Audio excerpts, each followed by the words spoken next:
Hi everybody and welcome to Cut the Kibble on this rainy Monday day. What a great day to home cook for your dog.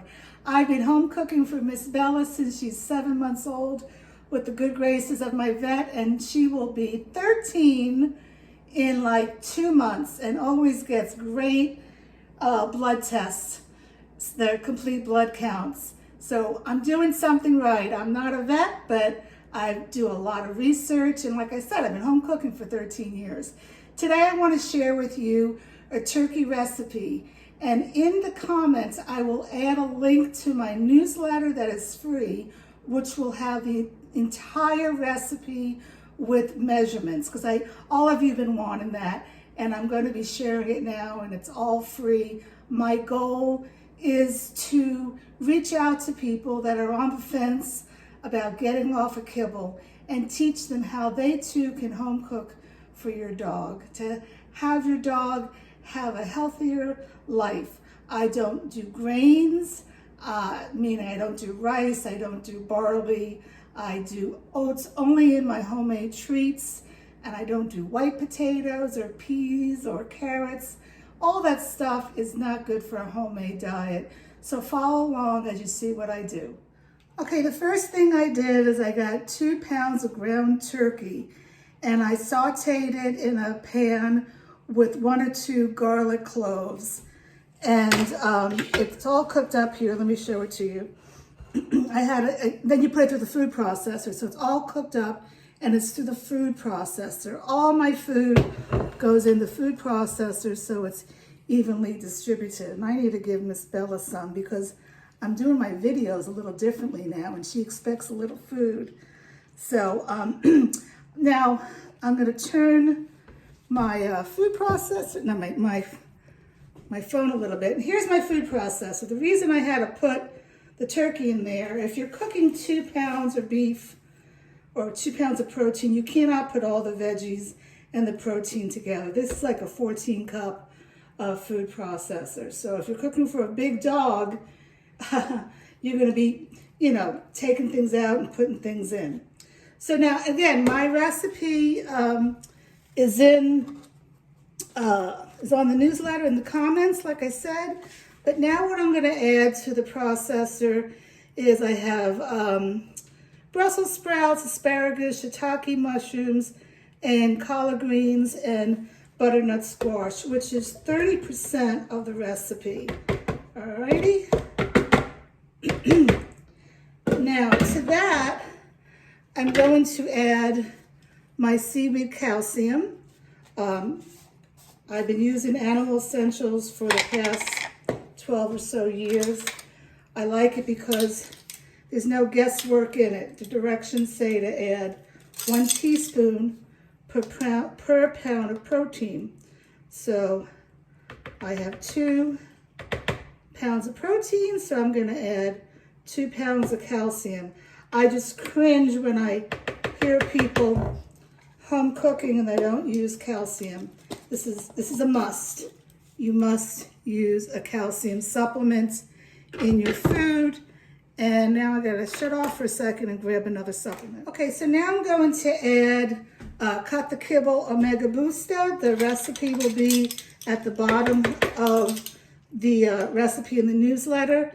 And it's a mixture of sunflower seeds, pumpkin seeds, flax seeds, and hemp hearts. And again, I'm doing 1 teaspoon per pound of protein.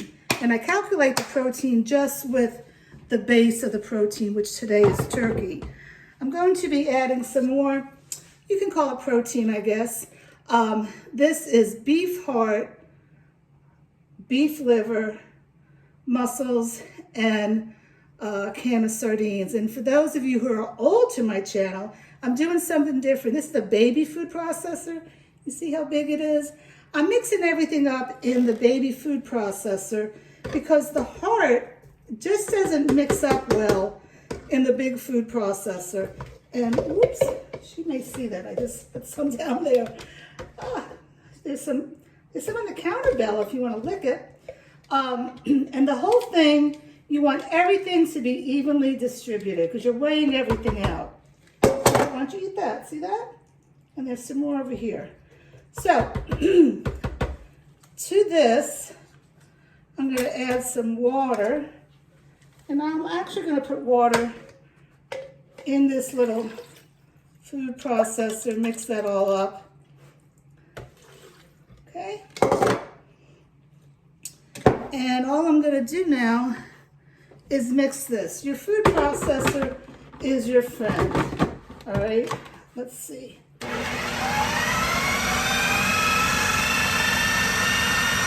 Okay, why do I put everything through the food processor? I want that calcium and that omega booster to get all mixed up. You may have a picky dog that doesn't like asparagus or broccoli. This way they can't pick it because the dogs are like babies. They're gonna be smelling that liver and the sardines. And if you have a senior dog that has a hard time chewing because they don't have a lot of teeth, it's great also. So there's two things that I feel you need if you home cook. One is a food scale. You can get one on Amazon. It's like $14. And the other is a food processor. And of course, you need freezer space. So now what I'm gonna do is measure this out. Let me show you how I do that. What I meant to say was I'm gonna mix the veggies in with the beef, mix it all up, and then I'm gonna measure it out into individual portions. So now I'm mixing up the vegetable and the liver and heart mixture with the turkey. You want to do this for a few minutes until everything is evenly distributed. I failed to say that I added blueberries. That's why it's best to click the link in the comments to get the full recipe of my newsletter.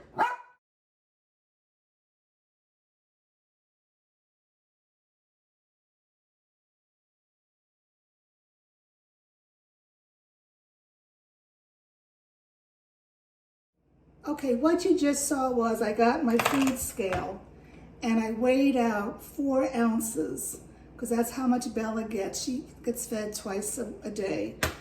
And she gets turkey in rotation twice a week. So this time that I spent in the kitchen will last her around 7 weeks for turkey. So that's just fantastic. I know it's a little bit overwhelming. It's a lot overwhelming at first when you home cook, and it takes a commitment. But once you get down all the tricks and tips to work in the kitchen, it goes by quickly. So I hope you subscribe to my newsletter. I'm also on Instagram at Cut the Kibble. And let me know if you have any questions. All right, happy cooking.